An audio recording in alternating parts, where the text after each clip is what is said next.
which is titled Revealing and Concealing. And it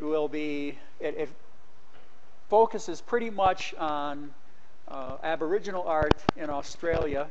And as I mentioned earlier in the semester, we would be doing cross-cultural and cross-continental comparisons.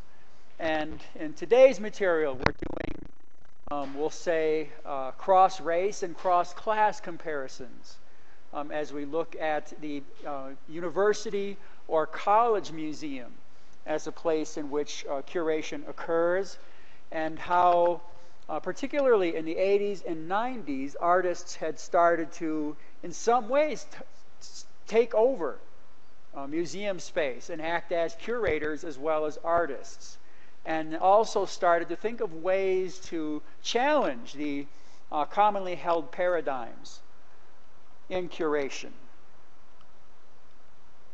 So the museum gallery as a forum for critique, not only of the museum itself or the institution itself, but a critique of culture, as well as a source of curriculum, a source of learning through that critique.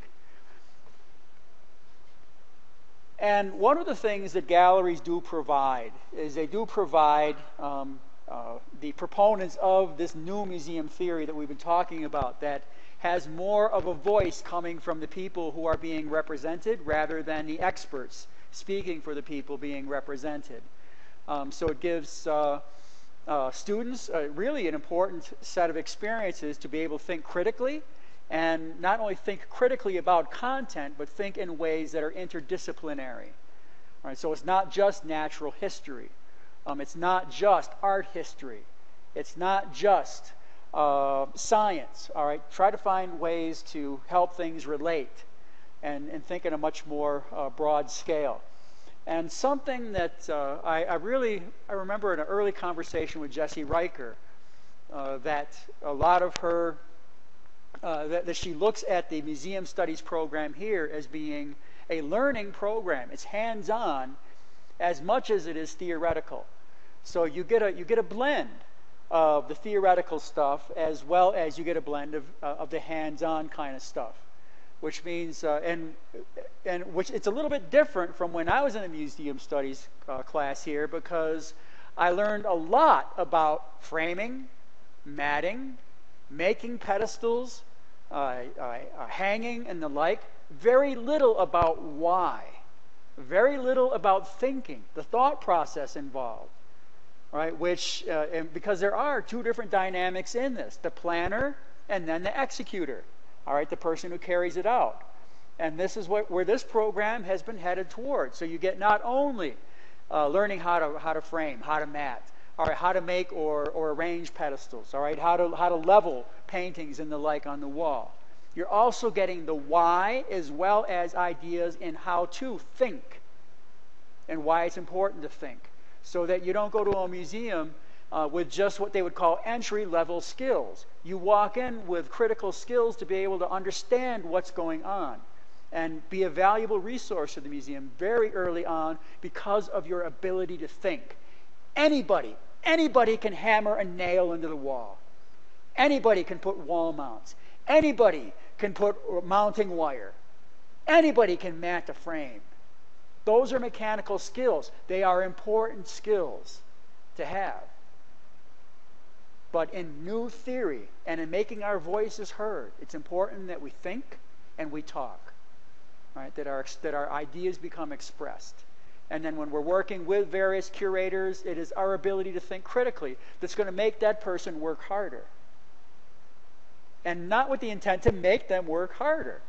All right, it's not to make someone's job difficult, but to make something that is already good better, or that needs a lot of work to where it's acceptable. So it's important that we really look at this notion of new theory as part of an empowerment and an exercise of a voice. Alfred. Yeah, power in space, feng shui, as a philosophy. And actually, it's I would suggest that it might not be a bad idea, to learn about feng shui and movement of energy. Because space does have energy. It really does. And it's energy that's already there as well as energy that we introduce. And when we leave a space, I strongly believe that we leave part of our energy there. Now, you can't measure it, but I really do believe that there is energy in any space. And it's a good idea to know about the spiritual essence of space. Therese. I think about it like, you can go into a room and if people are really tense, you automatically feel it. Yeah. Or joy, you feel it. So sometimes that, I think of that as energy. Oh, yeah. But you can't always, define the energy that might be in space when you leave a room or when you come into a room. Yeah, it's that kind of gut feeling you have. Yeah. Or you feel if you're happy. So I Yeah. think that is energy too. Yeah. Yeah, it's emotional energy too. Yeah. And that's really kind of more noticeable sometimes. Yeah. Than just energy of a room, unless you're focusing on that. That's why I was saying either energy that we've left or that's there, and it is that gut feeling too, definitely, when people are in the space. And that's why it's important too when you lay out an exhibit. You're thinking about how people are moving about it, because there is an energetic flow to us. And if you have a place where there's going to be a lot of congestion of people, believe it or not, it affects the way they view an exhibit. The same way if you're in a restaurant, I mean, it's amazing how much the ambiance of a restaurant affects the way you eat. And if it is a restaurant where they want you in a hurry and out in a hurry because they're doing high volume of low-priced food, you're going to have really fast music. All right, it's going to be very up-tempo, and you'll find pay attention when you're in a restaurant when there's fast music playing. You either feel irritated or you'll chew along with the music. Now, if you have a high-end restaurant where you want people to spend beaucoup bucks, you're going to find very low-key music. When you go to work tonight, pay attention.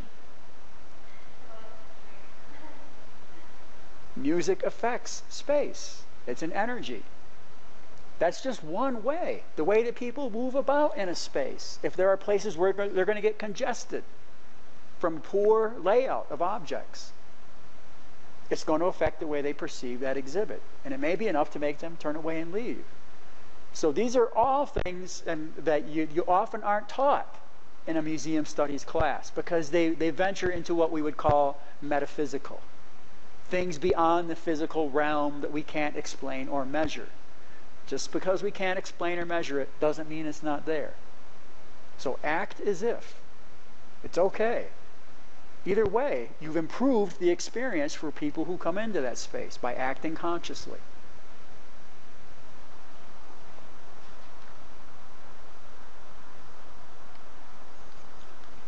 So, university and college collections. All right, there are several things we may be asking ourselves.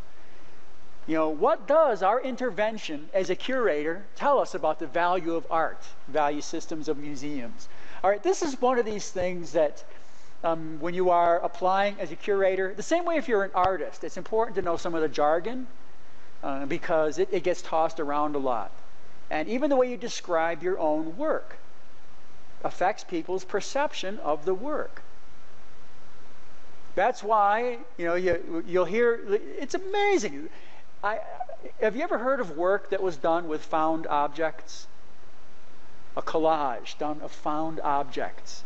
It's trash that somebody picked up and they turned it into art. What's the difference between calling something a found object as compared to garbage?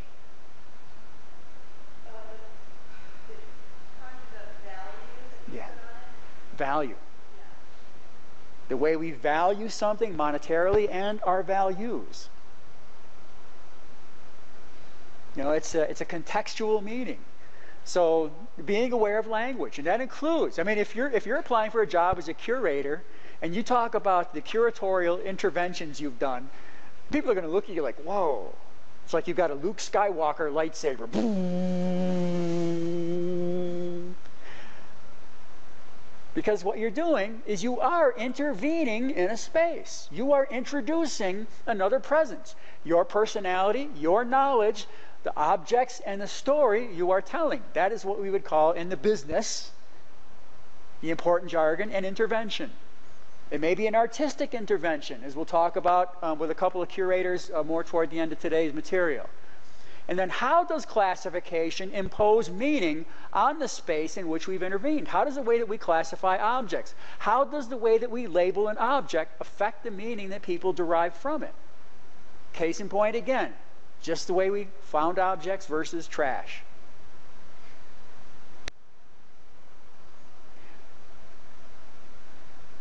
Another one, appropriated as compared to plagiarism.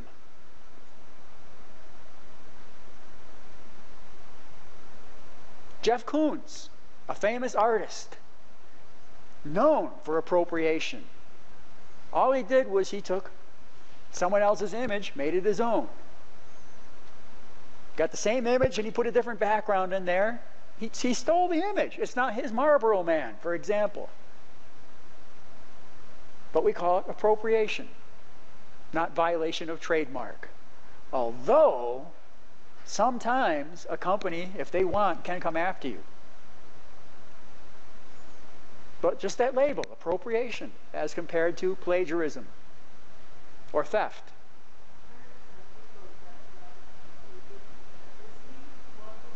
At Disney.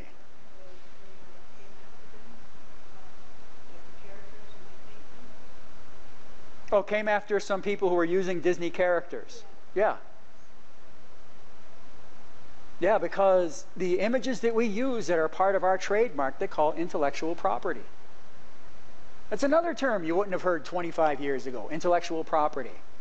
It became a result of plagiarism and theft of various ideas, as well as, in particular now, one of the major sources of intellectual property is digital media and software programs and the like. Alfred?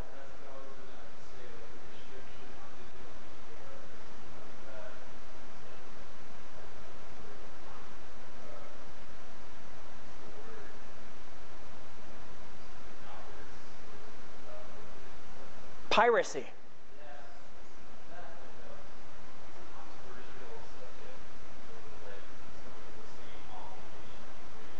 Yeah.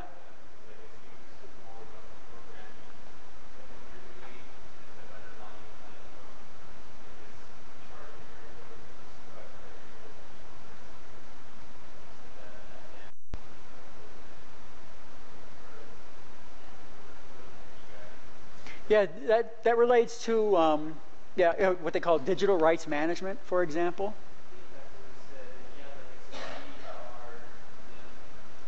Yeah, DRM is digital rights management.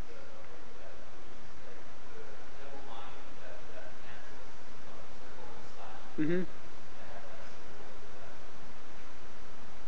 Yeah, there are some who say that it should be the public domain or open source, for example. You know, where the program is out there, anyone can access the code and modify it as they like. You know, there are whole operating systems. Right now, this is what, Windows 7. I could run Linux on this machine, which does all the same functions as Windows. It's got an amazing word processor, PowerPoint, data spreadsheet, image manipulation, and the like. And it was developed by nerds, what we would call compu-nerds. And it's for free. And so you cannot steal something that's already free. But once you have digital rights management and trademark and the like, such as Microsoft, all right, you violate. So language is an important part of our intervention, an awareness of how language shapes perception. It shapes behavior. So how does that classification of objects create and reinforce social hierarchy too? I mentioned earlier in the semester how very often American Indian exhibits of art looked like somebody's flea market. That everything was piled into one space because they were exhibited like natural history, which is what the original collections were, specimens. Right? They weren't viewed as art by the collectors, and for that matter, may not have been viewed as art by the people who created the objects. Alfred?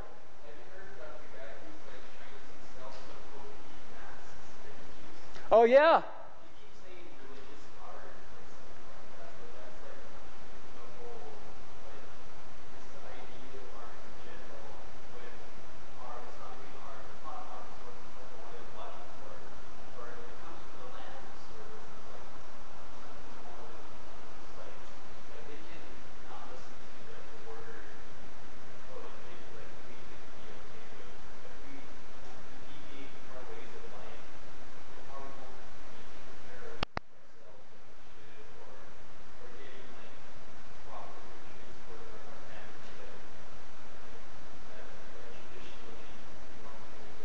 Yeah. See, what that guy's doing is pretty controversial. That and the auction house he's trying to go through, because he's playing with semantics, which is the way that we use language, and he's trying to change the perception of the mask to being an art object as compared to what we would call an object of cultural patrimony. All right, but because it's not a mask that's in a federally funded museum,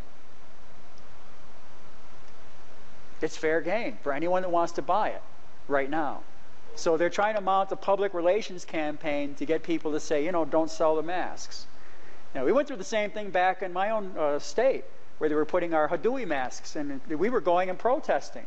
We were going to the auctions and saying, please don't buy these masks.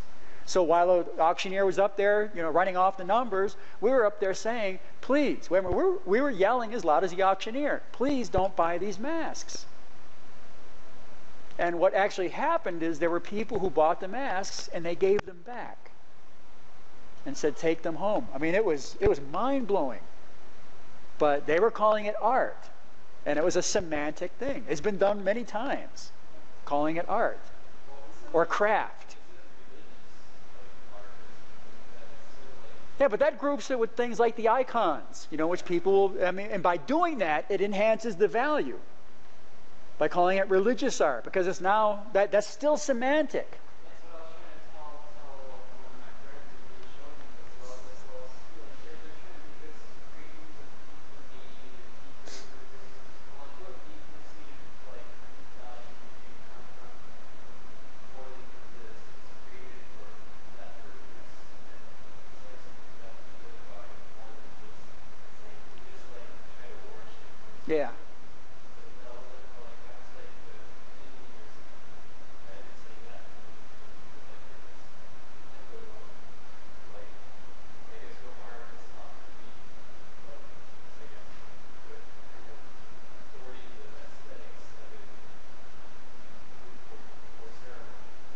Yeah, but go ahead, Therese. Well, so my question is, where does the repatriation act come into this? I mean, I know a little bit about it, but I'm like, how is that allowed to exist with or occur, the sale of the sacred cultural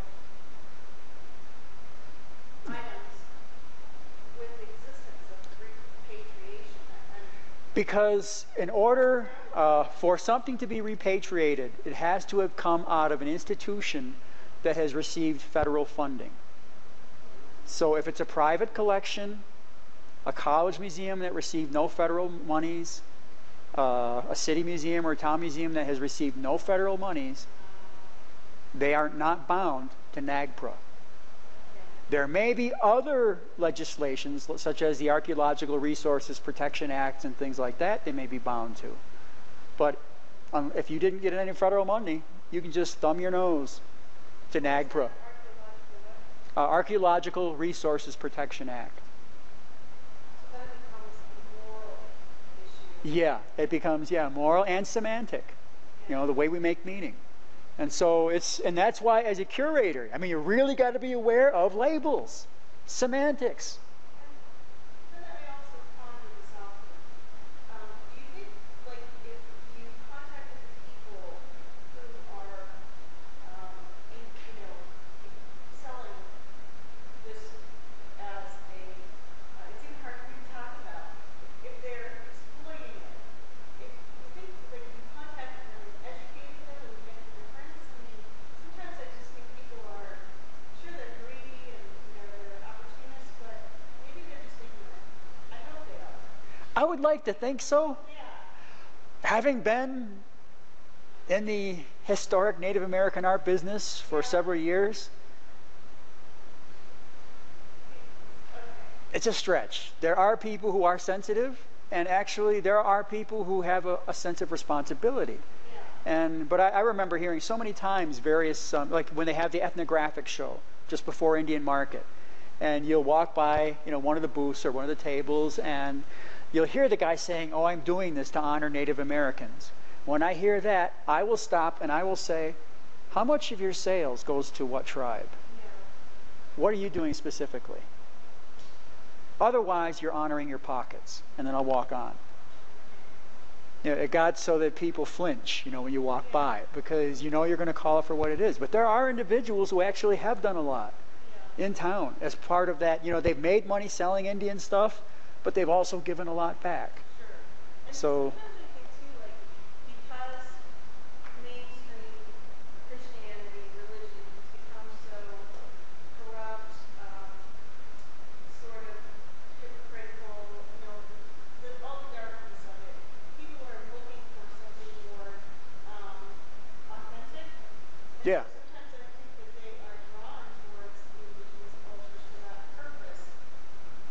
You know, and I don't know that it's exploiting it, but I also see their interest in, you know, just because it is so authentic or simple, you know, between yourself and spirit, and not answering to some kind of like, you know, shirt and building. You know what I'm saying? Oh, yeah.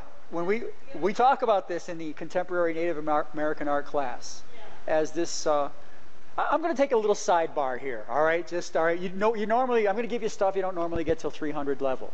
So this is one of the plates we'll have spinning here. We'll get a different plate spinning here. All right. In that, that's an important issue, Therese, as far as for in the United States. So I'm going to give you a little bit of history again. All right, because as I mentioned before, remember when we were showing Alfred Barr and the Art Kunst as compared to sources of abstract art and Cubism, and he did the catalog that centered modern art in New York City? The United States was seen as this backward place. All right, and as a country, it's only at that time in 1939, 38, 37, 36, it had let's see, approximately 170 years of history as a country, as a nation. And while, you know, the first museum's in Philadelphia in the 1770s. So the museum is as old as the country, in essence. But not having, you know, when people were talking about great art of that time and having a long-standing artistic tradition, you didn't see that in this country. As United States, you would be looking at British artists. Remember I talked about how Ben Franklin, when he was talking about Americans, he was talking about Indians. Otherwise, you were talking about the English or the French. And there's not this long history. And that's another thing about why Indian sacred sites became so important. Going to various Indian ceremonies, because what's sacred in this country, really? You will see behavior now that would be considered sacred at some places. But, you know, if you're a Hebrew, if you're Jewish, where's the most sacred place on earth that you would visit? Temple. And then if it's not here, where is the temple you want to go to? It's in Jerusalem, the crying wall. If you're a Muslim, what's the most sacred place on earth? Starts with an M. Mecca. A mosque in Mecca. All right, but a mosque is your place of worship. Because what a mosque is, it's the portable Mecca. Temple is the portable, original Abraham's temple. All right, those are because the people are moving around the world. There aren't sacred places here. What was that? Yeah, that's originally part of. You treat your body as your temple. Yeah, and that was some of the argument against body modification and the like. You know, and not drinking. All right, because you treat your body like your temple. Not taking drugs, eating well. There is one place you can go in this country where people will behave in a very, it is eerie when you watch the behavior there, because it's outdoors and it's a wall. If you're ever in Washington, D.C., go to the Vietnam Memorial. And you will see behavior that will bring tears to your eyes. The reverence people have for family members and the like they lost. That's one of the places you will see it. It's a sacred site. People behave like they are at a mosque, at a temple, at a cathedral when they are there. You'll see them doing things like taking paper and charcoal or chalk and rubbing the name of their family member. You'll see them there kneeling at the wall praying. You know, you'll see them consoling each other. It's a sacred place. It's a sacred memory. The Vietnam Memorial. That's one of the few places in this country where you see that anybody can access of any background. It's a really powerful place. Otherwise, it's religious restrictions. That's one of the places where you can say it's sacred to everybody. But a search for a usable past in this country in art. That's why it's so significant. In God, I got so much stuff going around. I think it was 1912 in New York City. A bunch of contemporary artists of that day mounted an exhibit that was looking at sources of inspiration for American modern art. And they were showing art in particular out of Mesoamerica and some of the so-called more advanced tribes, Pueblo ceramics. Some kinds of basketry, Northwest Coast carving, and then architecture and sculpture and ceramics and stone sculpture out of Mesoamerica, whether it was in jade and the various types of hard and soft stones, architecture. Right? And that was to show that there is an artistic tradition here that is concurrent with artistic traditions in Europe. That it was here too. And so American artists and Americans, as this search for this usable past, became infatuated with, enamored with American Indian places and American Indian objects. But they had to fit certain categories. And then later on, there was an anthropologist by the name of Oliver Lafarge, and he was working with a painter. They call him Ashcan painter. His name was John Sloan. And they curated an exhibit when they were presenting American Indian creative works as art. So in the Armory exhibit, whether it be in New York City or the Museum of Modern Art, when it was also about Native American art presented as art, not as artifact or specimen, but it was still to establish this tradition of a long-standing art history here. Because then American artists, in the same way that Pablo Picasso is known, have any of you had your art history one, European art history one? Pablo Picasso is known as one of the early innovators in a certain movement in painting, actually in art, known as Cubism. And the story goes that he got his inspiration for Cubism when he was looking at masks that a friend had brought. His friend had been to Africa, and he had masks that he'd collected in Africa, and they were at an antique store, a curio store. And he brought these in and he showed them to Picasso, and they were so mind-blowing, these African masks. They affected the way that he painted. And when he painted Damsels d'Avignon, you can look at Baule masks and Dogon masks, and you see the masks right on the figures. You see African sculpture right in the way he painted the human form. It transformed his painting, and then it became known as Cubism, because then he also followed up by, what Cubism does is it takes every part of you that reflects light, and it's like you become roadkill. You get flattened out, and so it all is portrayed on a one-dimensional space.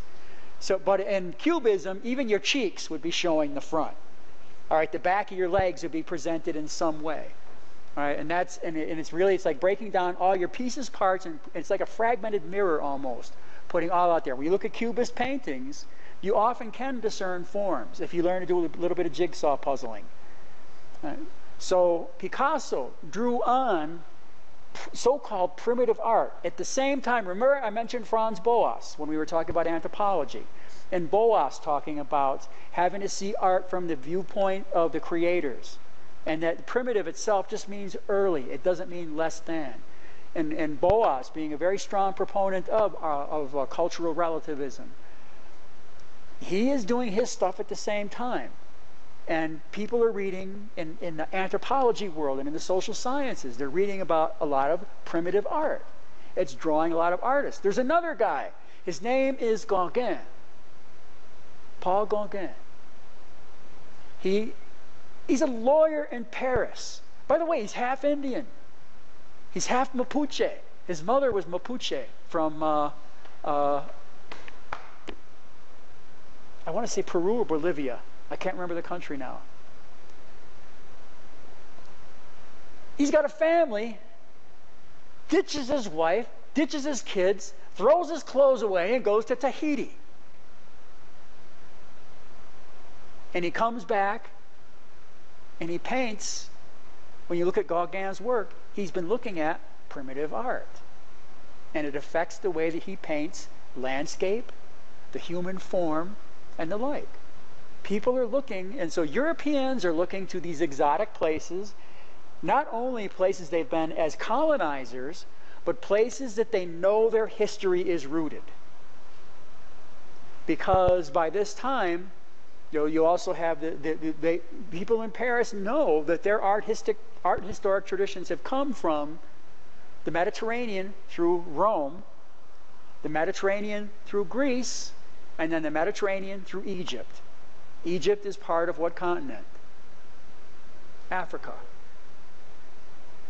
And it's also at a time that artists like Wassily Kandinsky, as many artists have become, especially, this is a lot of what that gives rise to your impressionist, your pre-impressionist, your impressionist, and your post-impressionist, and then all of the stuff that happens afterwards, such as Fauvism, Cubism, Futurism, Surrealism, all of these art movements that seem to be taking what we would call as realism and just warping it.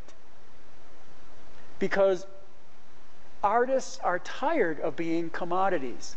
Something else has happened. And gosh, I'm squeezing a lot in here, all right? Just to give you an idea of all of these forces that are converging at once. That artists, up until this point, if you want to be a working artist in Europe, there were two things that really kept you in business, because no longer was the Pope or royal families going to patronize you. Those days are gone. So being a bought artist by the Medicis, those days are gone. Being owned by the Pope, like Michelangelo or any of the famous artists, or Giotto, any of those artists, that's gone. All right, you're coming out of the artistic salons, you're coming out of art school. If you want to make a living, what are going to be the two themes that you're going to make the most money on?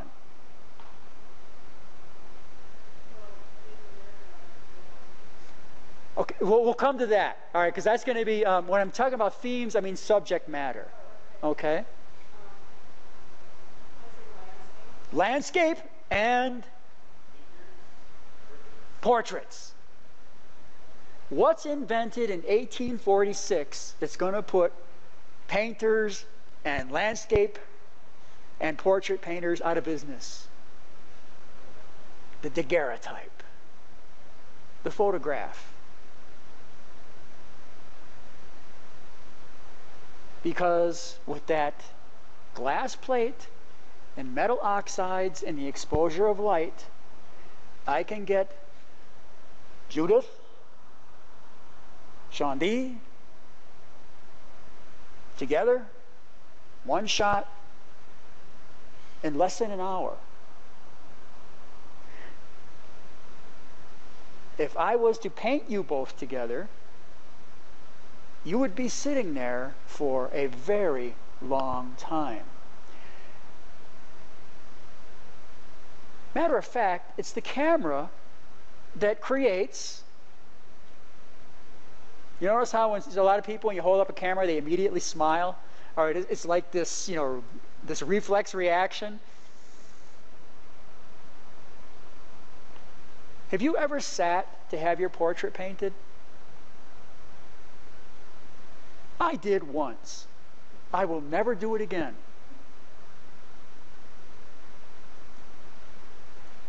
Because I sat for 20 plus hours as this person was painting.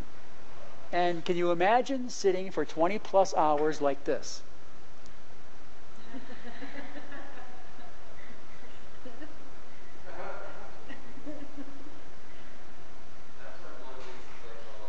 That's what made Mona Lisa such a thought-provoking image, was the hint of a smile. Just the hint, because you don't know if she's smiling, but it was the suggestion. Cameras put artists out of work because you could get something that looked even more realistic. And then later on, tools were perfected because someone could have a really big hairy mole here, And you could dodge it out, all right? But earlier they would paint it out. Now you can do it in Photoshop. Airbrushing and the like, all right? These are all technologies that changed painting. So painters now are in this because if you want to do realism, you've already got something that can do it better. Because color photography, they know, is not that far behind. They know this by the 1900s. So artists, in many ways, start to try to find what is it spiritually then that we can get in art. So when Kandinsky writes concerning the spirituality in art, painters of the day are reading this the same way that people were reading Harry Potter. Artists were reading Kandinsky's book the same way the kids were reading Potter. It was essential reading. It was essential reading then also, because if you're going to actually destroy the perception of the object and the way that it's presented in realism, then when Duchamp, I mentioned how he presents a toilet and calls it our mutt, and when the Dada start to release, because at the same time all of these artistic movements are writing what they call manifesto, a declaration of purpose that explains why they're doing what they're doing and what it means, why it's different from what's been done before, and why what they're doing now is more important. But Kandinsky is the one who says it's a spiritual quest. And in this country, Indians become mineable resources. Not only literally by, you can get a license to mine Indians and dig up Indian stuff, but you can mine the intellectual property. You can appropriate it, and you have people who converge on the Southwest who want to be adopted, want to be in a ceremony, want to witness the dances, because they see Indians as this missing link between the savage and the civilized. They see civilized people as being spiritually bankrupt. You know, they're so concerned with valuables instead of values. And artists see this as an important way of getting spirituality back. And then you have the people who are buying the work of the artists. The same thing is happening in other social sciences, such as in anthropology. Because you can go to the Library of Congress, and there's very famous footage of Roosevelt. And he's at a Hopi dance, a Hopi snake priest dance. You can see footage of the Hopi snake priest carrying the snakes. They didn't realize at the time that the guy up on the roof of their pueblo, they didn't realize that box was capturing their picture. Once they discovered that their images were being captured of their sacred dances, they started smashing cameras. And they started confiscating cameras. You weren't supposed to do that. But that first footage, it's out there. You can see it right now. It's out there. It's in the Library of Congress. It's considered public domain. So you can't watch it on movies anymore. So what's the next best thing that anthropologists do? They either perform the dance, so you start to have various groups here. I mean, this is all part of a big set of ideas. The Boy Scouts comes out of this movement. And there is a guy who lived right outside of town. He was friends with my uncle. My uncle knew a lot of really amazing, he knew Jim Thorpe. You know, he knew, and I can't remember the vice president's name. There was a vice president under Grover Cleveland. It was an Indian. He was Osage. My uncle knew all these characters. He knew Carlos Montezuma. He knew Charles Ohiyesa Eastman.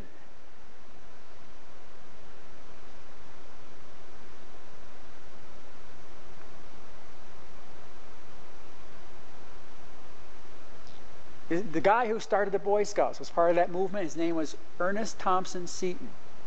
And if you just head toward Pecos, you'll see a little sign that goes to Seton Village. The Southwest was a place to be. So people are wanting to play Indian. There's a famous book in Germany, because this is international. There's a famous set of books. The author's name was Karl May. Karl May had never really seen Indians up close. He probably saw a Wild West show, and he became enamored with the Apaches. And he invented a character named Winnetou. And he wrote a series of books about American Indians that are like Indiana Jones stories, mixed with Flash Gordon and aliens. All right, he invents these super Indians that they really have no tribe, but they are supposed to be Apache. He even talks about the Apaches. The way an Apache man proposes marriage. Now, in the older way, Apache men don't propose marriage. But he's a European. So the way that he proposes marriage is he goes to his most famous horse, his most favorite horse, and he cuts the horse's heart out, and he smacks it on her forehead. Will you marry me? Isn't that wild? That's perception. It's happening in literature. You have what they call dime novels being very popular as part of this wanting to mine a usable past. And in art, going back to anthropologists, they can no longer bring photographs or cameras into the kivas or into the dances. So what do? It gives Indians a job. Because if you can't photograph the dance, you get an Indian who's already there to do what? Paint it. You ever heard of Fred Caboti? He's a Hopi. Dang near got drummed out of town for some of the early works that he did. It got to where there were a lot of artists who would, this is when you start to see how people start to negotiate. Because if you're going to paint the Yebishe or the Yei are the holy people, then you have the Yebishe. What the painters would do is they would change some of the characteristics, and then they'd sell it to the anthropologist and say this is what was there. But in their mind, they were rationalizing, no, this wasn't really it. I've just made this up. And this becomes a point of controversy because they were looking at the image. They were looking at the dancer or the figure. So what if you changed it? You saw it. You were painting it. So it's not just non-Indians who were appropriating. You have Indians who were appropriating for economic gain. But there are a lot of people, I mentioned earlier, with Hastings Clark, who thought that this information was being lost. So he sang the important songs. And he made those sand paintings permanent. And ironically, people went back and they listened to the songs and they look at the images. Because he was right. They did start to lose it. So it's not only happening with non-natives, this search for a usable past. A lot of Indians are actually standing in the midst. You know, your house is burned down. You're standing there and your whole house is burned down and you're looking for something to salvage. Any way that you can. And from a 21st century perspective, it's easy to judge people who made decisions back then.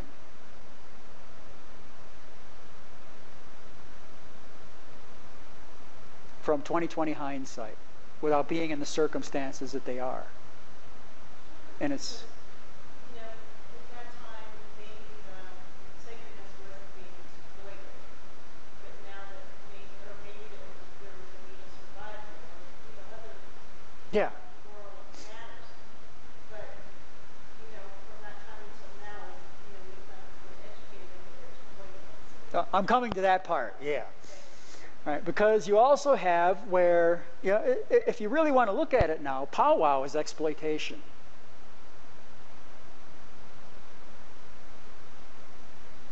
And that's intertribal, you know, where tribes were appropriating stuff from each other. But it was, in earlier time, it was the only way you could get together. I mean, there were some states, you know, up north where 3 Indians together off the reserve could be arrested. I'm sorry, reservation, reserve is Canada. You could be planning an uprising. 3 Indians in one spot. They'd come and arrest you.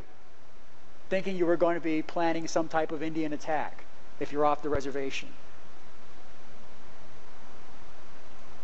But powwow is an exploitation. And if you really want to look at it, it's a corruption of values. And it's turned it into valuables. It's become branded, sponsored by Coca-Cola, for example. One of the most vile entities on earth that I worked for. Nike. And it's exploitation. It introduces doing dances where originally you did the dances for cycles of life to continue, not to best someone in a competition and walk away with the most money or the things that people may do to which people, because that goes on at powwows.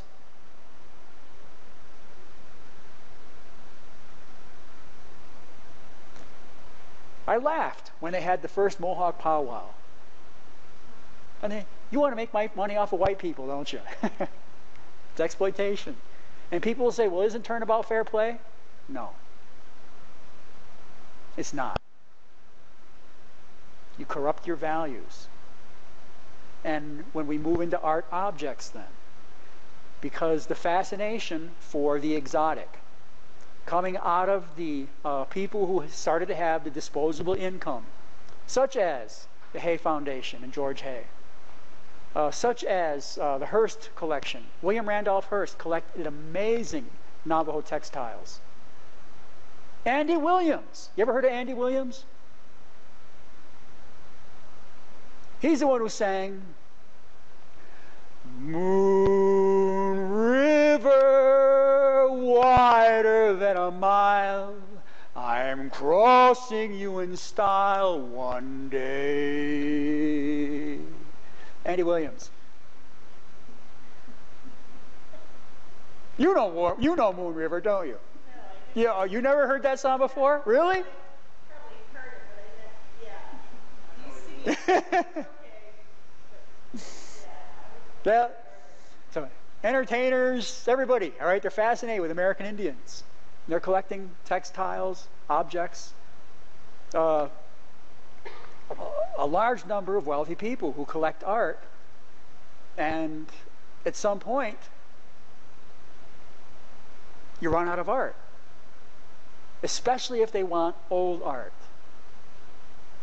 Right? Because a lot of people aren't really, a very renowned artist, Damien Hirst, who will put a shark in a tank and put it with formaldehyde, and will title it, Pondering the Death. Or he'll put a cow skull, or a piece of cow that's rotting, and maggots in a fly zapper. All right, and it's, it's a kinetic sculpture, and it'll sell for, $35 million. Like, dang, I think I can do that. But a lot of the connoisseurs of art want old stuff. So when you run out of all the available Picassos, all the available Gauguins, all the available Marsden Hartleys or Jackson Pollocks or Rothko, Warhol, it's no coincidence that the rise of pop art and appropriation coincides with the rise in the desirability of American Indian artifacts. Because the art market is rejecting the new, and they want older, more spiritual stuff then. So things that may have been created by individuals, families, and clans that were not created as art. You see a Sotheby's catalog that says, auction of Native American art. It's semantic. And it's important. If you find something that, in auctions of Native American objects, something that is connected with the mystic, shamanism in particular, and if there is a proven provenance with it, ideally a photograph of someone with it from, say, 1910, people will go right out of their minds It will be like piranha and the Amazon River converging on a cow to get that object. Because it has that sense of spirituality, provenance, and it might be made out of a non-precious material, bone.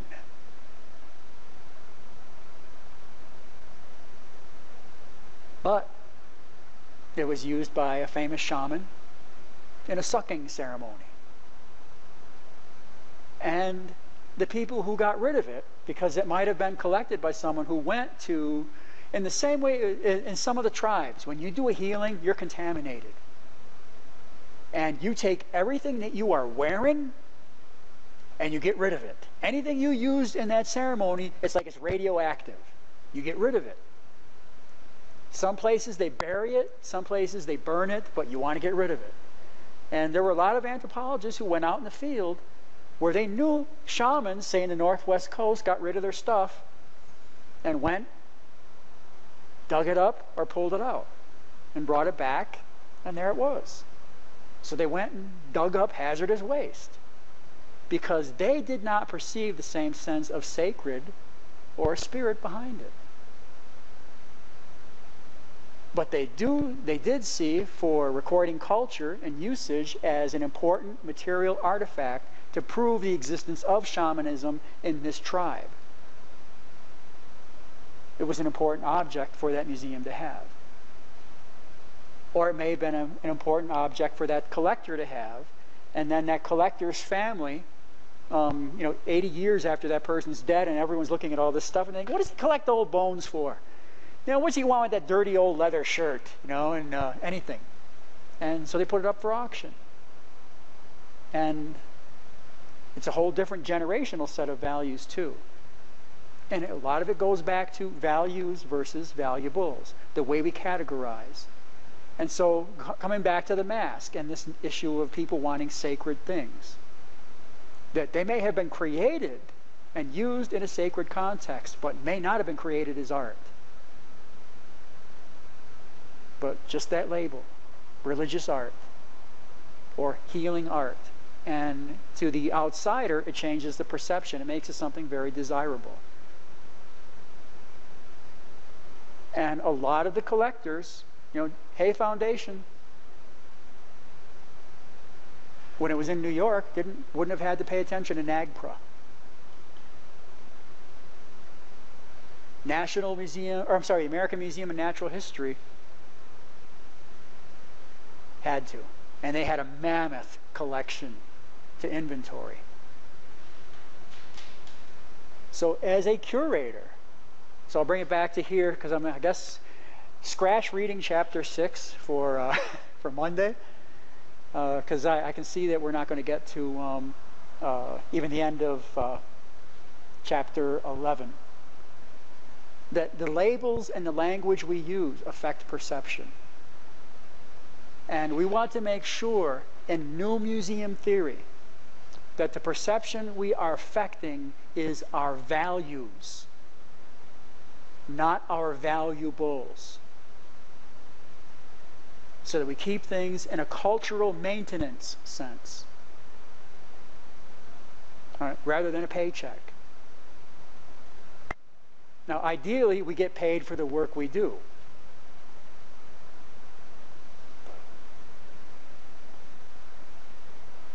If you're going to do curation as a job. But still, the work that we produce, when we're looking at giving voice, and that's why the chapter 6 talks about giving voice, because it's specific to Australia. And that's why so many case studies in this text are coming from countries where there were tribal populations that were formerly colonized and then now are living in what they call post-colonial period. So that's why there's case studies from South Africa, case studies from New Zealand, from Australia, from Canada, from the United States.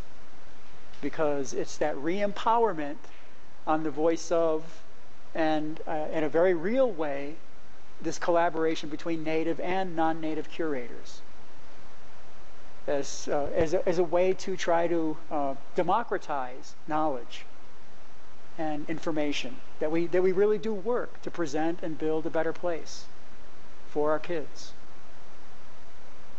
History is a creative act, and that's what you do as a curator. You are creating history by looking at things that were made, because I mean, you can't curate something that's not there, that hasn't been made yet. So you are working with something that is historic, even if it was only made a day ago. And the painter runned in and the paint is still wet, as T.C. Cannon was known to do. Or Fritz Scholder. Paint would still be wet and they're bringing it into a show. Famous painters in town. Darren Vigil Gray. I mean, he's got a show to hang at Peyton Wright. He's going to be up till 3 or 4 in the morning the night before, Indian Market. And he brings stuff to hang, or the night before the opening, and he'll bring stuff to hang, because he works well like a journalist. You know, and as a journalist, sometimes you can't write unless you got 3 hours to go, and all of a sudden the adrenaline and you're so clear. You know, and a lot of painters, a lot of artists work that way. But what you're doing as a curator, you are creating history through the language, through the interpretation, through the way that you characterize and the way that you critique and analyze, the way that you intervene in a space.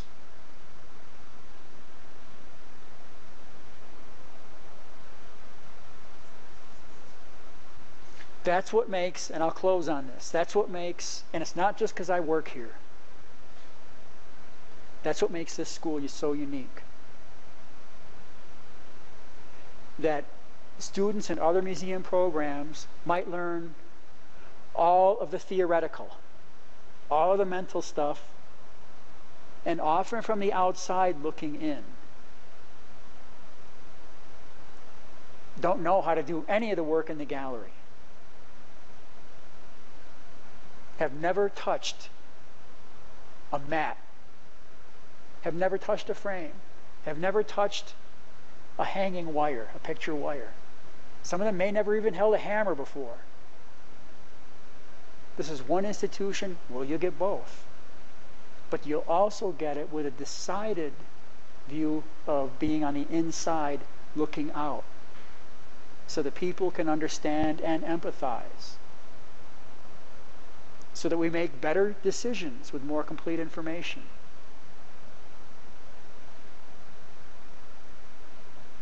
So we'll see you on Monday.